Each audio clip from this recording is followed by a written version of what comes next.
For a century, a car was a closed loop of steel and combustion, but today, the modern vehicle operates as an open, porous intelligence node.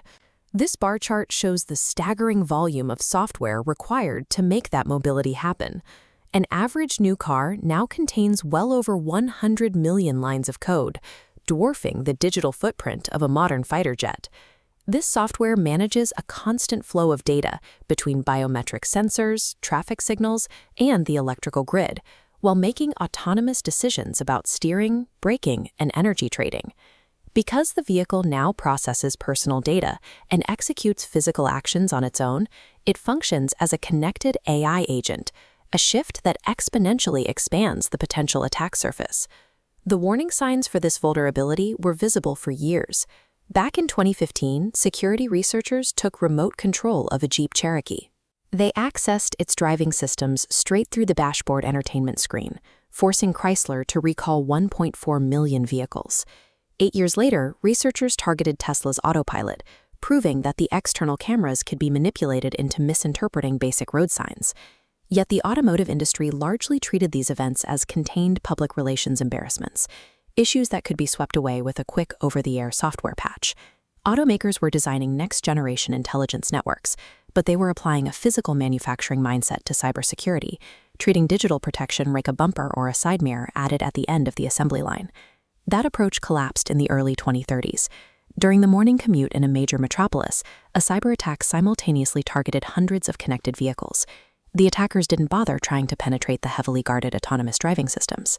Instead, they walked right through the front door, exploiting the over-the-air update mechanisms and the digital convenience layers designed to make ownership easier. Drivers found themselves physically locked out of their own cars. When they looked through the window glass, their interior infotainment screens displayed demands for cryptocurrency to restore functionality. Up until that morning, automakers had enjoyed a long leash of industry self-regulation. Watching a city gridlock under a digital ransom demand shattered that leniency. Paying the ransoms to unlock the cars was economically manageable for the companies involved. The resulting reputational damage, however, was catastrophic. Public trust in connected vehicles evaporated, prompting regulators to replace voluntary industry guidelines with mandatory security frameworks. The fallout hit the financial markets immediately. Insurance actuaries, who were already trying to price out the risks of autonomous driving, panicked and attached steep cyber risk premiums to their policies. These new premiums were so massive that they visibly inflated the total monthly cost of owning a vehicle for the average driver. Consumers reacted just as swiftly.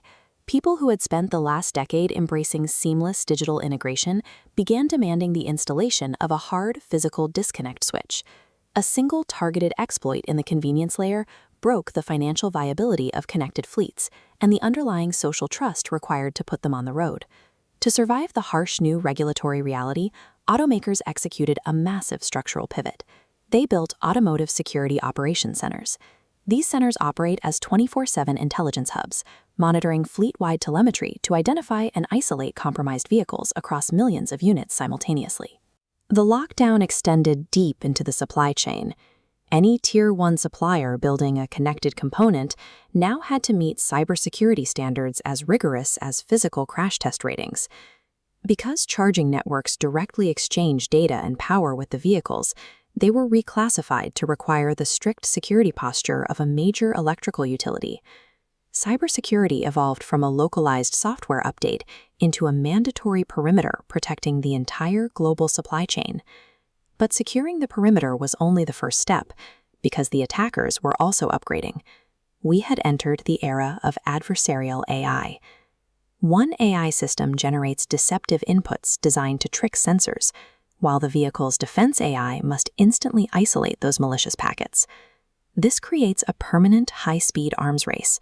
Every advance in machine learning hands attackers new weapons, requiring faster, smarter defense mechanisms. The organizations that survived this gauntlet finally learned that you cannot bolt security onto a finished product. It must be woven into the initial architecture from day one, treated with the same reverence as passenger safety. By embedding defense into their DNA, automakers created highly secure, coordinated swarms of intelligent vehicles. But as these autonomous fleets pour onto the streets, it raises an even larger question. how will millions of self-governing machines negotiate with the infrastructure of the cities themselves?